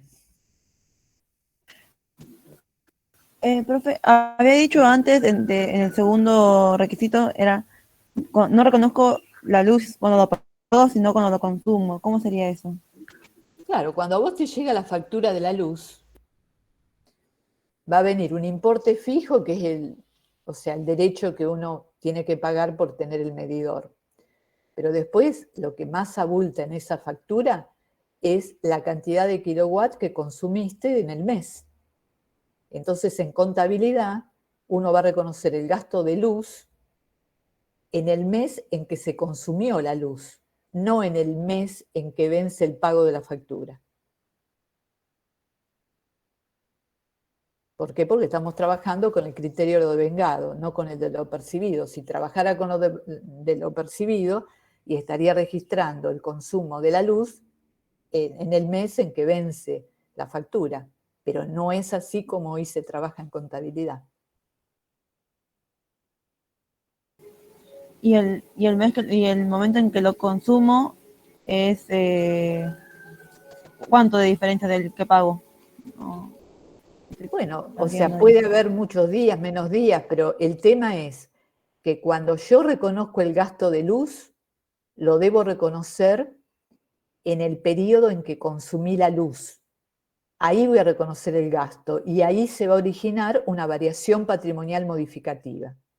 Ahora, en el mes que pago, la variación patrimonial va a ser permutativa, porque lo que hice es, o sea, en el momento en que recibo, supongamos, estamos en los primeros días de septiembre, o sea, supongamos que en agosto, el 31 de agosto, recibí la factura de luz del consumo de agosto. Bueno, entonces, ¿qué debo reconocer en la contabilidad? La luz como gasto. O sea, la luz es un gasto en agosto, no en septiembre. Entonces, al registrar la luz como gasto en agosto, también tengo que reconocer ya la obligación de pagar esa luz. Eso implica una variación patrimonial modificativa. ¿Por qué? Porque yo al registrar la luz, el consumo del mes de agosto, en agosto, estoy reconociendo un gasto de agosto por el consumo de la luz en el mes de agosto. Al registrar el gasto, también tengo que registrar que no lo estoy pagando y que ya tengo la obligación porque recibí la factura. En septiembre, sea cual fuese el día de septiembre, que es la fecha de vencimiento de esa factura, la pago, sea antes del vencimiento o el día del vencimiento, entonces voy a tener que dar de baja el pasivo que había generado cuando reconocí el gasto de luz. ¿Por qué? Porque lo voy a pagar. Y bueno, y saldrá dinero de la caja, saldrá dinero del banco. Entonces, en el momento que pago, que ahí hay un sacrificio de recursos, estoy aplicando recursos para pagar la factura de luz, y por otro lado, tengo que reconocer que ya el pasivo no lo tengo más porque ya cancelé el pago de luz. Bueno, en ese momento de pago se produce una variación patrimonial permutativa. Cambié figuritas nada más. En el momento en que reconozco el gasto es en el mes del consumo. Esto es aplicar correctamente el criterio de lo devengado. Muy bien, y en septiembre sí reconocería el gasto de la luz de septiembre, ¿no? Y cuando llegue la Septiembre. factura de septiembre, ahí Sí. voy a reconocer el gasto de la luz de septiembre, que será una variación Pasivo. patrimonial modificativa, voy a reconocer el gasto y el pasivo, Sí. y en octubre, cuando lo pago, cancelo el pasivo y aplicaré recursos para pagar ese pasivo, y será una variación patrimonial permutativa. Perfecto, ahí, perfecto, entendí. ¿Se va entendiendo? Porque ya a partir de mañana van a empezar con todo, con la ecuación contable, la igualdad, y ya tienen que dominar esto de las variaciones patrimoniales. A ver un segundo.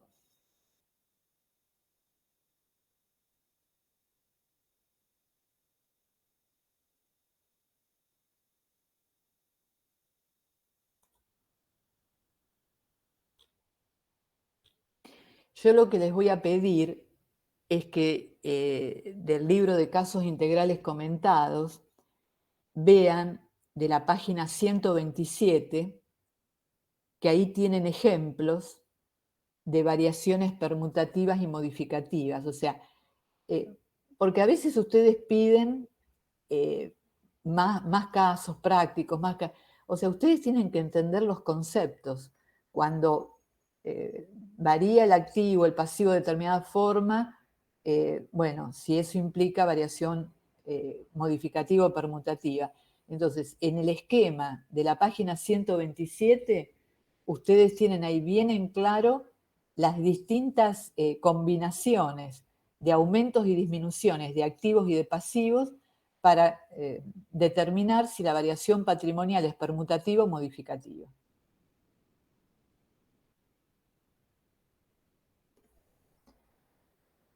Y yo en este momento concluyo la clase, no agrego más, y todo esto para el lunes lo tienen que súper dominar porque les voy a complicar mucho más la vida el lunes. Así que, porque voy a utilizar todos estos conceptos ya para una aplicación con mayor precisión.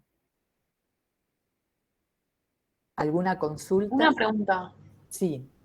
Vos mencionaste que habían 3 tipos de sacrificios económicos y que el primero era voluntario y necesario. ¿Los otros 2 cuáles serían? Voluntario y necesario, tanto el costo como los costos como los gastos. El involuntario, las pérdidas. ¿Te puedo hacer una pregunta? ¿Quedó claro a la alumna que preguntó antes? Sí, gracias. Sí, A mí no me quedó claro qué sería un hecho sustancial. Un hecho sustancial es cuando se produce una operación y cumple con los requisitos legales. El hecho sustancial de una venta, ¿cuál es? Cuando se perfeccionó la venta. Y la venta, en un bien más simple, como es un bien mueble no registrable, es la posesión de la mercadería por el comprador y la factura. Si estuviésemos hablando de un inmueble, además de la posesión, tengo que tener la escritura. Y si estoy hablando de un rodado, además de tener la posesión, tengo que tener el registro de la propiedad automotor, el formulario 08. Gracias. Tengo una consulta, viendo un poco lo de los ejercicios de casos comentados que habías nombrado recién, sobre costo consumido y no consumido, lo vi por arriba, pero vi un par de cosas que se repetían, que era como la compra de un bien que va a ser utilizado, por ejemplo, una maquinaria o un auto para distribución de mercaderías, cosas así, que va a ser utilizado tipo a largo plazo. ¿Eso sería no consumido porque en el momento que se considera consumido es tipo cuando ya no se utiliza más o se vende, o cómo es eso? A ver, ¿me decís en qué página estás? Ay, porque lo tengo impreso, o sea, está en la página 59 del libro. Ah, vos tenés el libro. Bueno, yo antes trabajaba con el libro y los alumnos me pedían que trabajara como lo tenían en el escaneado. Ahora que estoy con el escaneado no tengo el libro. A ver, un segundito. Creo que había dicho 69 por ahí, me parece, creo. Creo que es la 75, me parece. La actividad está en la 76. Resuelto está en la 78. No, veamos, a ver. Bueno, el esquema así conceptual lo tienen en la 75. Bueno, sí, en la 76 ahí está costo no consumido, costo consumido y pérdida. Sí, está mercadería en existencia, mercadería vendida. De todos estos, ¿cuál es el que te trae dudas? No, lo que leí fue, por ejemplo, la compra de una computadora para la administración. ¿Se lo considera como no consumido, pero porque se va a consumir a largo plazo, o no? No, el tema es así, por ejemplo, si se compra una computadora como bien de uso, ya acá lo estoy viendo, compra de una computadora para la administración, es un bien de uso.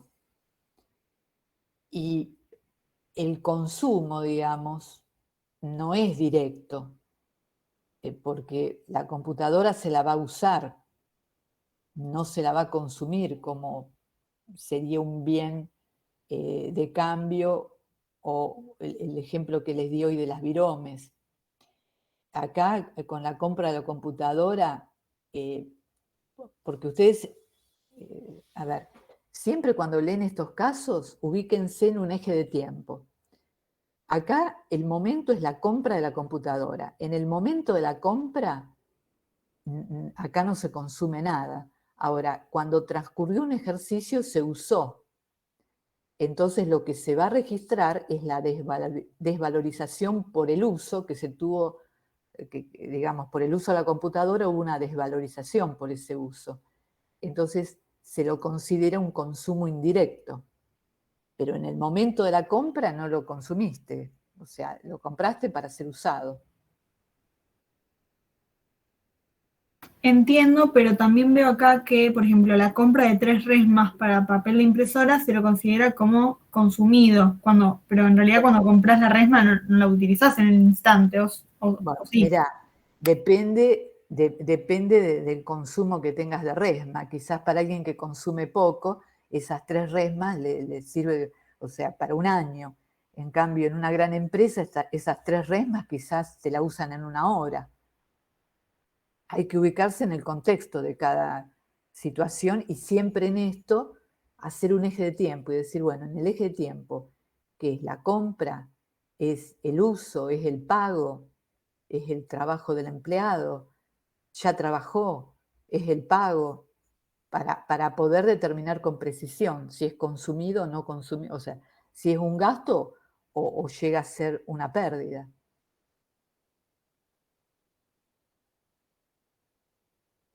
Yo te quería preguntar si ya hay fecha de parcial, No, tentativa, no sé.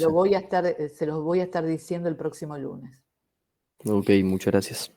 Fíjense ustedes en este caso que tienen, el de la rotura accidental por problema eléctrico de Denor del monitor de la computadora de administración. O sea, eso fue algo involuntario. O sea, eso es una pérdida. Lo mismo que el robo de mercadería no asegurada por el ente. O sea, a ver, pensemos, no me digan un autorrobo, un robo. Tal cual se entiende un robo. Bueno, es algo que no, es involuntario. Profe, O sea, pero ubíquense siempre en un eje de tiempo. Si ya consumieron, si todavía no consumieron. Sí, te escucho. yo estuve resolviendo esto en su momento y había 2 puntos ahí del 12 que me generaron dudas y me parecía como que no podía ser. La A del ver, flete, por ejemplo, flete el necesario flete. para llevar las mercaderías adquiridas al depósito del ente. Yo lo consideraba como un costo con un resultado negativo, pero en realidad es un costo no consumido, un activo. ¿Por qué es un flete, un servicio que estás usando para llevar tus mercaderías al galpón, un activo? O sea, acá es el flete de mercaderías compradas por el ente que las lleva al propio ente.